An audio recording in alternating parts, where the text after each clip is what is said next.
Hey friends, I'm John, and I'd like to welcome you back to another episode of IMS. See, here on Internet Movie Show, we like to talk about all aspects of filmmaking, not just what goes to screen. Looking at details, editing, or subtext of movies is a lot of fun, but it can also be a lot of fun to talk about behind the scenes stuff like production or marketing. Today, we're gonna do the latter. In the year 2018, a movie called What Still Remains released and then mostly faded into obscurity pretty quickly.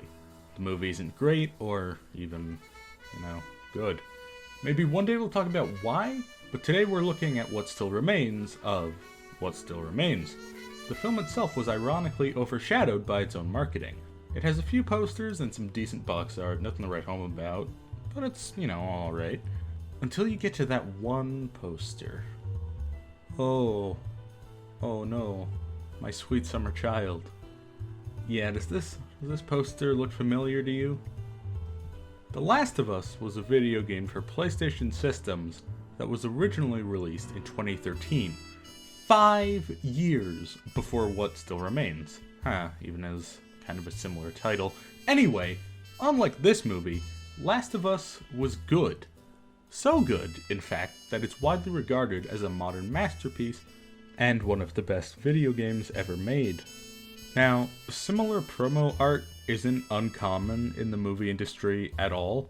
The general thought process in these similarities is to evoke memories of something you do like in the hopes of tricking your brain into thinking you'll like the new thing too.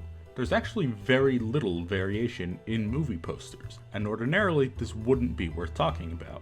Why are you picking on this movie then, John? I can hear you asking. Well, this is something of a unique situation.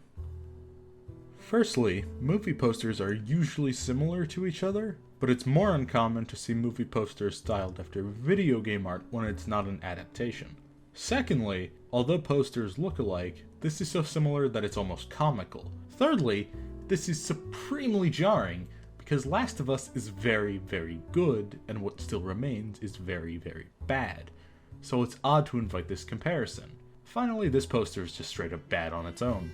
Let's break it down.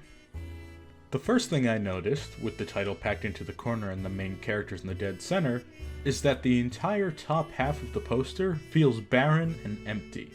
Aside from that car awkwardly taking up so much space on the left side, there's very little on the sides as well. I watched this movie after seeing the poster, and I was specifically looking for that car to see if it was important or if it was there just because the Last of Us poster had a car on the left side. My findings surprised me. That car is not in the movie. That city is not in the movie. The characters start in an unnamed forest and never leave the forest. They mention an unnamed city, which they say is over 15 miles away, but they never go there. This entire poster was fabricated specifically to evoke imagery of The Last of Us.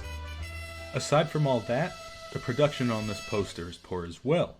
The lighting on the characters is off. They both have this strange glow around them, but that's not how light wraps around an object. This is especially evident on the main character, Anna. Her body and forehead are lit as if the light were shining on her in front and above, despite the light source in this poster being behind them. The other character, Peter, seems to be lit entirely from his right side. It doesn't make sense! The only light is coming through the buildings behind them, so how is their front side lit? They feel like images just photoshopped in on this poster. And guess what? They are!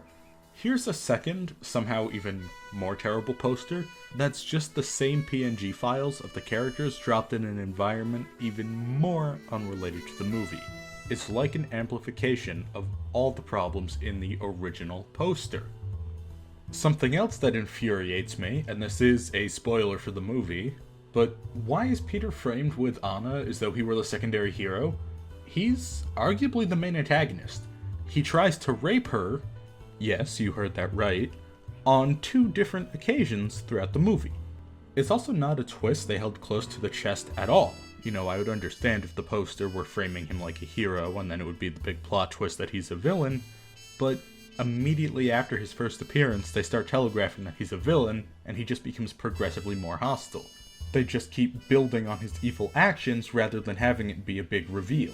So anyone who saw the poster feels a disconnect with what they were presented almost immediately after the character is introduced and begins doing things throughout the movie. Oh, this poster makes me angry. Wait, what the hell is that in the corner? What? MovieName.com? How does a placeholder like that get left on the poster? Did nobody think to check it before release? Now, to give the benefit of the doubt, that might be fake, as I've only seen this version from some sources, and MovieName.com is the only legible writing beneath the title.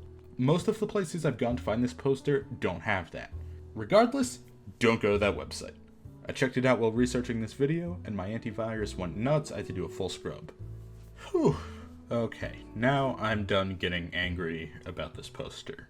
It's poorly made to grab an audience from a much better project, and that's really the long and short of it. We hope you enjoyed this episode of Internet Movie Show. Since this is a new channel, we'd appreciate you subscribing and spreading this around, and of course, giving us feedback on what you like or didn't like about this episode, or the show in general. Let us know what you'd like to see in the future. See you next time.